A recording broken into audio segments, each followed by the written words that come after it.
ice is moving all over Greenland. The inland ice is in motion, and presently more than 430 cubic kilometers of ice leave the bedrock every year and work their way into the sea, causing the oceans to rise. This is a rate of loss we have never observed before. Enormous forces are at play, and the movements are controlled by mechanisms we have only just begun to understand.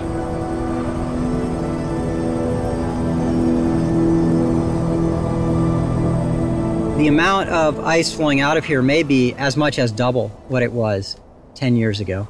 And that is causing lowering of the surface because the ice gets pulled out and stretched, and it's just not being replaced from the ice sheet fast enough.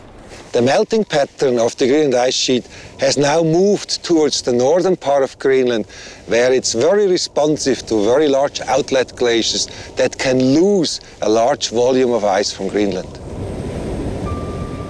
Over the years, scientists have utilized many different measuring methods in order to obtain knowledge about the amount of ice and meltwater that leaves the bedrock. And all these methods tell one and the same story.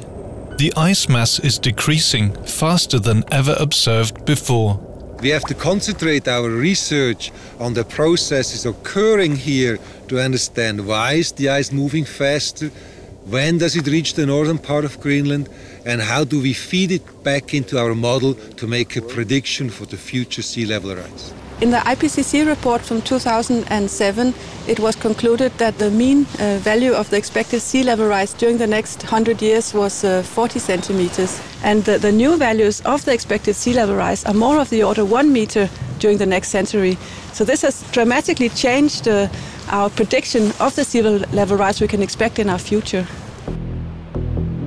Increased melting and its consequences for the speed of the ice loss is an important feedback mechanism researchers are now studying. The objective is to be able to map how much the temperature can rise before we see an even stronger acceleration of the ice flows. You can give a talk about the changing Arctic now and only show examples. You don't have to talk in generalities, you don't have to talk about theories. You can just say, look at the sea ice, look at the changing landscape, look at the changing glaciers. This is what a warming planet looks like.